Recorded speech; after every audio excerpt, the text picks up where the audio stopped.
It's time for another round of the Patreon board. We're going to start with Arthur's request, which will be on a video game that came out last year. It's a little underrated gem called Fuga, Melodies of Steel.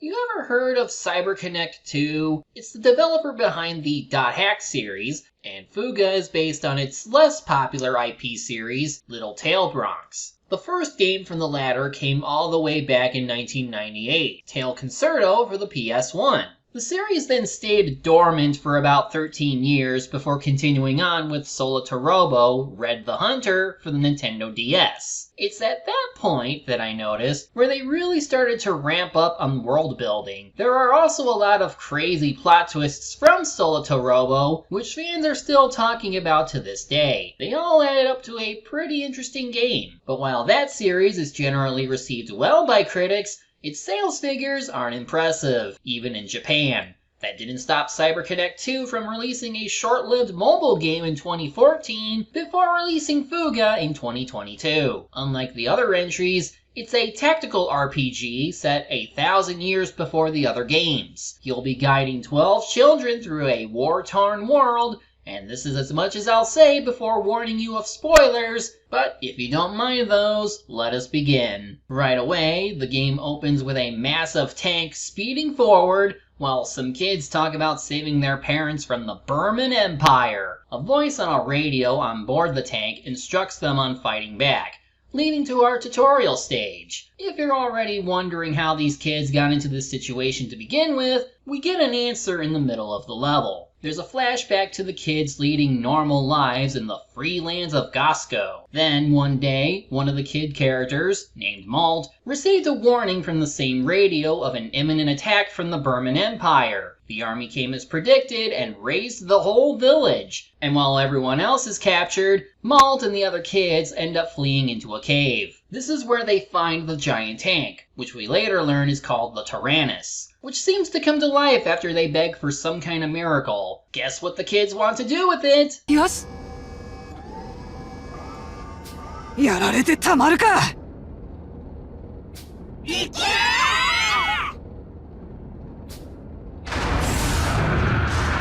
I know, the very idea of kids driving a tank and killing soldiers can be very funny given how they act, but you know, we need a game somehow, and this is how you do it. Plus, you don't always kill people. Anyway, they do explore the tank a bit, but you can't do much with them yet because you have to fight the enemy. This is a pretty good time to detail the game's combat.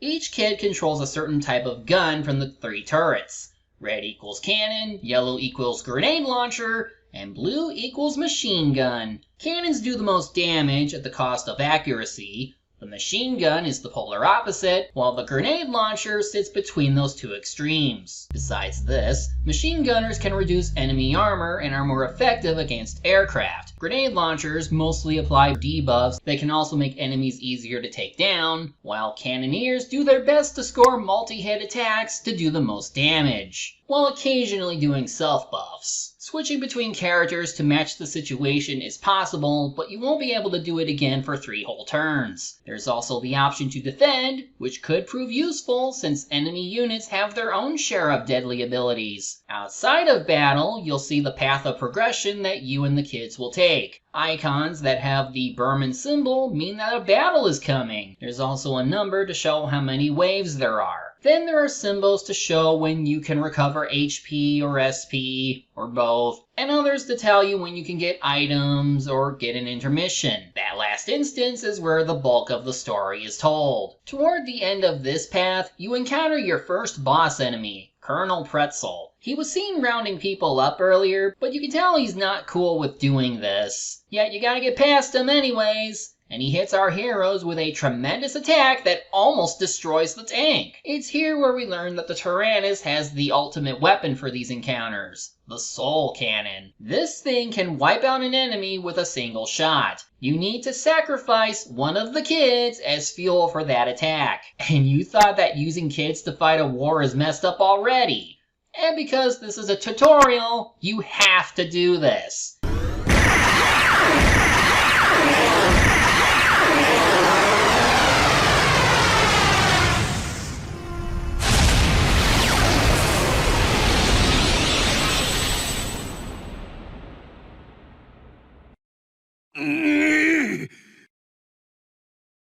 Naturally, the kids are shocked when they realize what just happened, even if the voice on the radio told them that it was the right thing to do. But this talk isn't convincing enough, and the kids just lost the will to fight the next wave of enemies. This is where the game over system comes into play. You can choose to restart a little before or after the last intermission point, which causes time to rewind a bit without anyone really noticing, except for maybe Malt. He seems to suspect something. Now we get to explore the inside of the tank properly and let the characters chat with one another. You can fish for scrap metal, use what you found to upgrade the tank, and even cook a meal for everyone. Most of these carry risks of failure, though that can be mitigated the more kids that end up helping you out. This is done by building high affinity with them. Ranking up 1 with 2 kids will give them shared abilities. Naturally, they also share passive abilities regardless of level, but the higher it goes, the better they are. There's also a link event where a pair of kids talk about themselves or current events periodically, which is when you see some degree of character development. Now, there are 12 chapters to this game, and there's also a couple of endings depending on how many kids you sacrifice. With how difficult this game can be, you may have to make a second playthrough. Although, as you'll see, it is possible to do it in one. This is as good as time as any to go over the kids we have so far because you'll be spending a lot of time with them. First up is Malt Marzipan. He's the oldest kid in the bunch, and he feels a lot of the responsibility to take care of the others. Then there's his little sister May, the youngest in the party. She's naturally very curious, innocent, and cheerful. Before the invasion, she and Malt lived with their grandparents after their mom and dad died from illness. She doesn't have memories of her parents, but that doesn't get her down too much. I mean, look at how she handles a machine gun.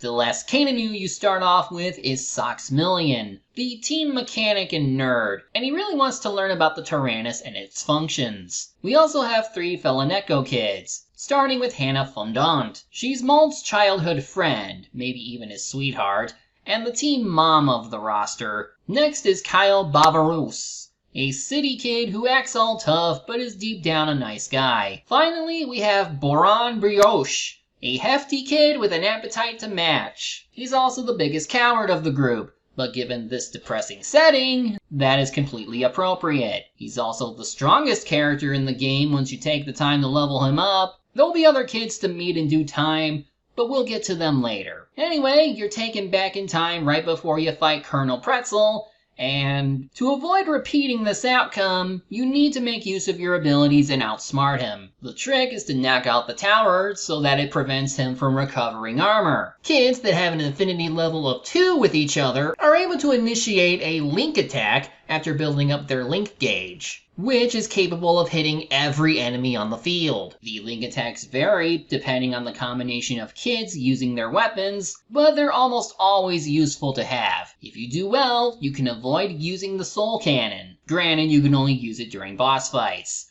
Though if you ever do need to fire it, pray that you bought the game's deluxe version, because that gives you a dummy to sacrifice in place of a kid. With Pretzel defeated, he remarks on how well the kids fought before dying, and the kids now just realize that they have blood on their hands. Such is the reality of war and something they'll have to deal with. And when the voice on the radio tells them about the soul cannon, they are still surprised, but they're hoping they won't have to use it. After that, we move over to Berman HQ where we meet the big bad of this game, General Schwinn Hax.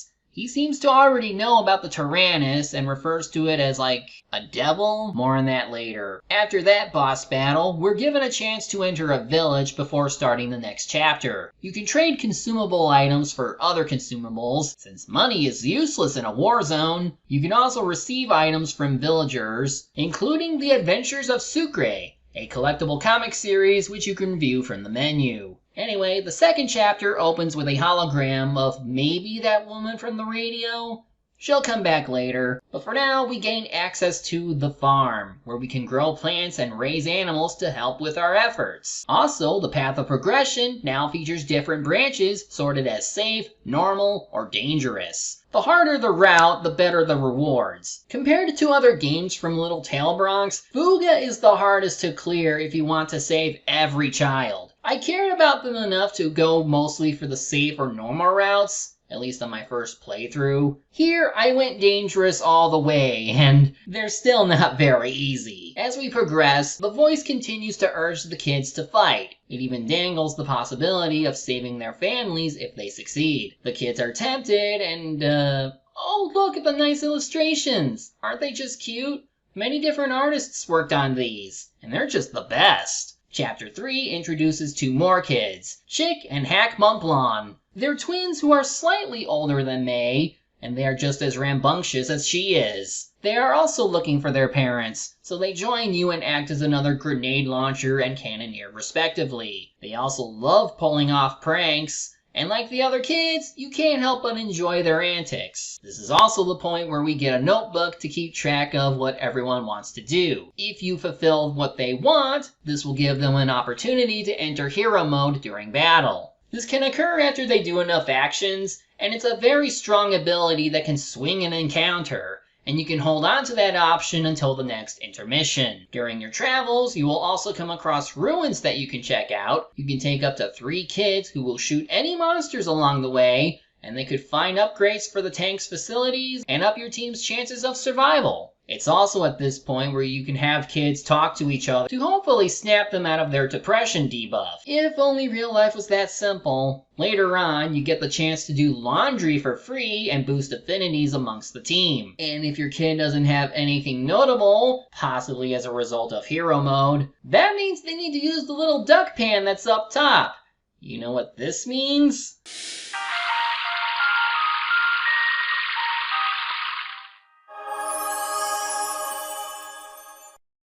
Strange feature to have. The bosses this time are 2 crusty old bastards who think they can take down a bunch of children. Let's see how that goes.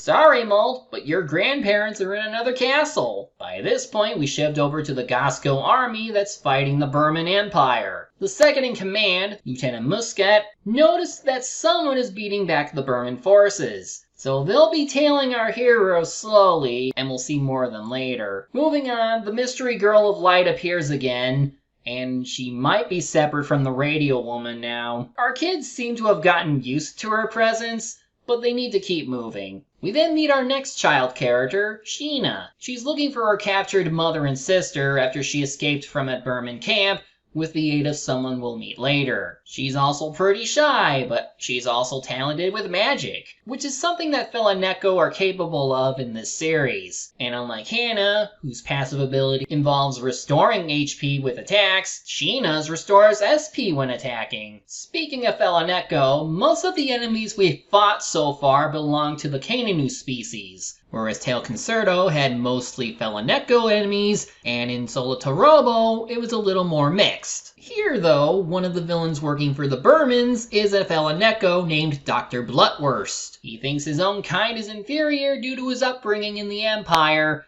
and you can see that he's trying to hide his Felaneko features. Since the Empire also seems to have Kananu leaders, he must be really smart to be kept around. Anyway, before long we meet our next kid character, Jin, who saw his father executed by a Burman officer. He also points out how the Empire took over a nearby mine, and he wants our help to defeat the soldiers there. He certainly knows how to hold a grudge, and might just be the most aggressive kid in the group, especially once we do meet the enemy responsible for his misfortune, and...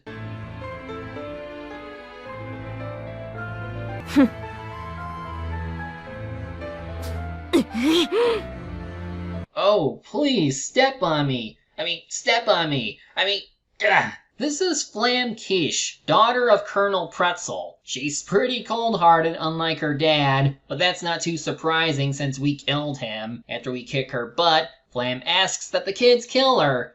Jin wants to oblige, but gets overruled, so she's just asked to leave instead. She'll certainly remember this. The next kid to join is Wappa. She was actually acting as the leader of another group of kids before her village was attacked. She also wants to be the leader of your squad, but alas. Anyway, she's an interesting cannoneer with a high crit rate and an interesting ability that can make enemies drop items more often. She also starts at level 2 affinity with everyone right away.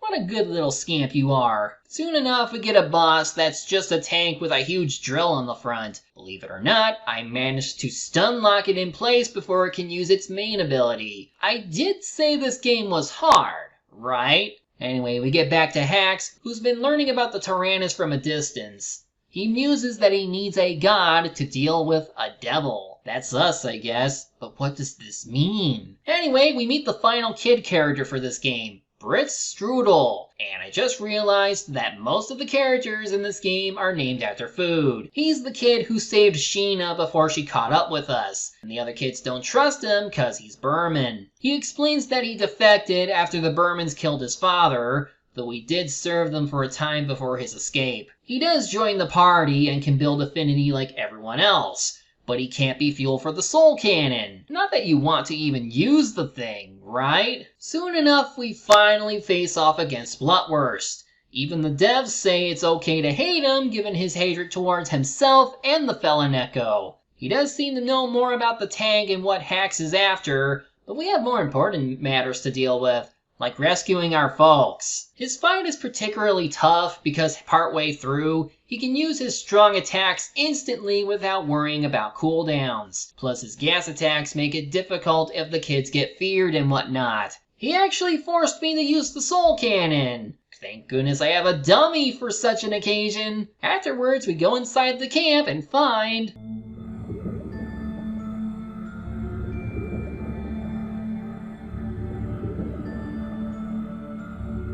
そこで子供たちが見たのは、生体エネルギーを生きたまま機械に吸い取られ。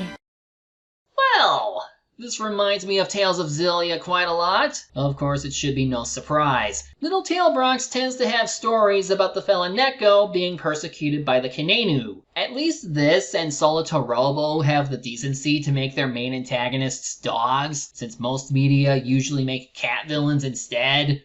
Oh sure, we could switch it up and have a cat hero, but no! Only dogs get to play hero 90% of the time. Anyway, we rescue a lot of people, including Sheena's family. But even when they're saved, the kids still decide to stick together and keep fighting. Next chapter opens with that ghost girl who's trying to dissuade the kids from continuing the war effort. This is obviously in contrast to the voice on the radio who wants to keep fighting with this seemingly invincible tank. Looks like Flam is looking to come back for us, while Hax mentions something called the Vannergand that he's trying to revive. The mystery only deepens and there's only 4 chapters remaining. We face off against Flam again, who's mad enough to just shoot the tank with a pistol after she's defeated. She argues with Britz for a bit before her tank explodes, causing her to die in the fire. Moving on, Britz finds a letter in one of the enemy tanks. He is so shocked by what it says that he destroys it. We later learn that it has something to do with his family and his own personal history. Something bad is going to happen, but we'll only learn of this later.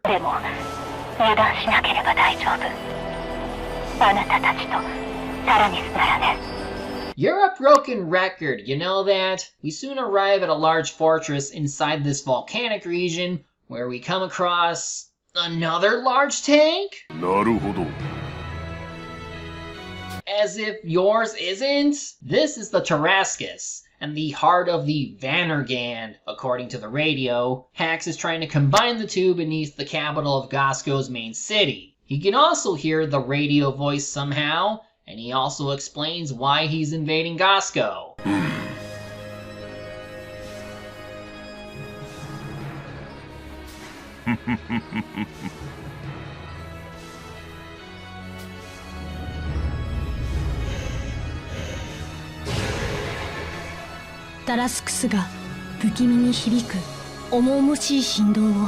This makes the kids believe they shouldn't have come here, and the radio going nuts doesn't help.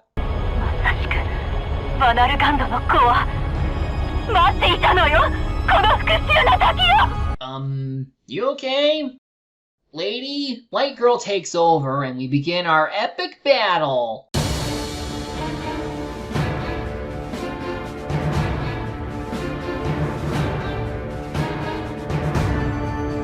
Despite bringing the Tarrascus down to 0, the story says that Hax wasn't even damaged. To make matters worse, even when the Gosco army shows up to provide backup, since they learned about you and your efforts, the Tarrascus just wipes it up with its massive cannon. We have a special barrier up this time, but everyone else? Yeah, not so lucky. And with a look of satisfaction, Hax leaves to reach Vannergand. Also, after having doubts about his loyalties, Brits also ends up defecting back to the Empire. Oh, damn. The good news though? We found our families here! All the kids are happy. Brits' family is here too. They were being held hostage by the Burmans for pretty much the reason why we saw their son earlier. Anyway, unless we can stop Hax, no one is safe. So the kids have to leave everybody again to finish the job. To get to the capital, we have to go through this cave. Looks cool, but what's that creature in the background? Turns out these are ruins from the old world, with the Vannergand in the background. It's tied to a twist that's revealed in Solitorobo that fans are split on, since it makes its world of animal people seem less unique. I personally don't mind it, but I get it. The Girl of Light reappears and the kids ask who she is. She doesn't know either, but she feels like she has to protect them. At the end of the cave, we see Brits coming back to stop us. As much as it pains you to fight a former friend, you have no choice. How the battle is carried out depends on your previous decisions. If his affinity with your team isn't very high, it plays out like any other encounter. But if you manage to get his affinity level up to 2 for every kid on the tank, then the battle will be scripted instead. That instance, the kids decide not to go all out against Brits. Neither will Brits. He will even heal you after getting too low on health. After the battle, you tell Brits that his family is safe. He's really unsure about joining up with you again, but the other kids quickly welcome him back to the fold. Brits can now be soul cannon fodder. But again, why would you even want to do that? This all leads to the game's final chapter. There's only one boss left to go, and he's already wrecking the city. The radio lady starts being creepy again as she really wants to destroy the Vannergand. Seems she was lying to us all along, as she wanted to use the kids to power up the tank. 子供たちは震えながら、お前は一体何者なんだとラジオに向かって問い詰めた。あなたたちをずっと見守っていたわ。私の中の坊やたち。So, would this count as Vor? She introduces herself as Jean, the AI for the Tyrannus. She's been around for at least a millennia, and was the one who told Hax about the Vannergand. After the chapter transition, we arrive at Parisia, which seems to be based on Paris given a certain tower present. Considering the setting for Little Tail Bronx, it makes sense that certain countries are based on Earth. Hax then finds the Vannergand and returns the Tarrascus to it, leading to...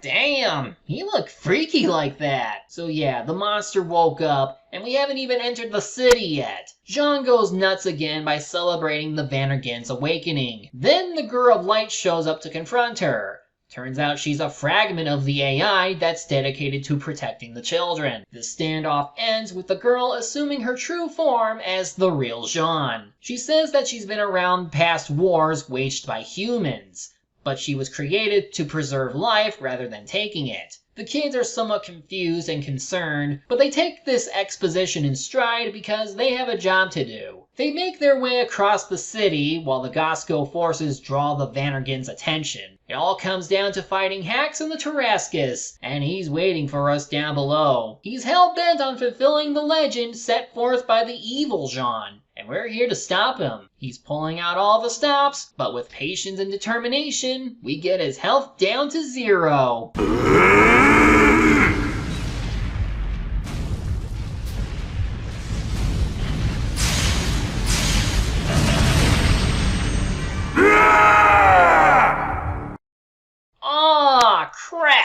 given an option to either use the soul cannon or to not give up. Despite Jean's worries, though, the resolve of the kids is enough to power the soul cannon without a sacrifice. And this time, it doesn't fire like normal.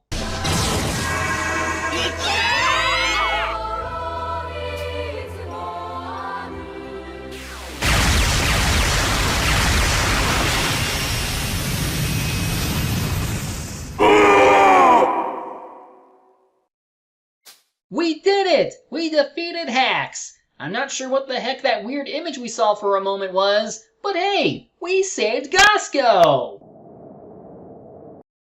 Well, I'm sure it's fine. With Hacks defeated, all that's left is the corpse of the Vannergan. The kids make it out just before the Gasco army comes to pick up the kids. Now Malt and company can just go home and live out their lives in peace again. Jean says her farewells to all of them, since she cannot leave the tank. The credits begin to roll. Since my playthrough achieved the true ending, we see what each kid is up to with their respective families. We also learn that the Burman Empire has signed an armistice and is giving up some of their advanced tech as part of the treaty. All in all, I'd say this is a deserved happy ending. I'm sure nothing bad will ever happen to them ever again.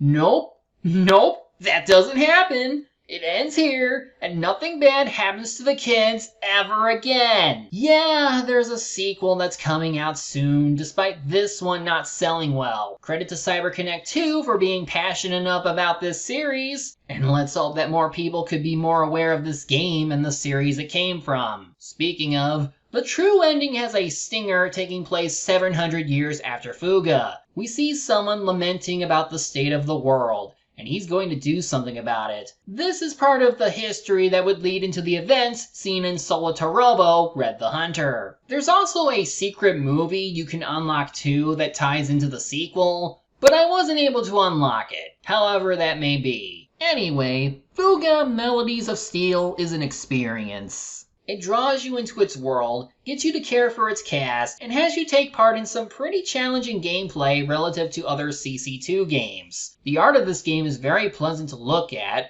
especially the collab art in between chapters. The music is amazing, especially during boss fights.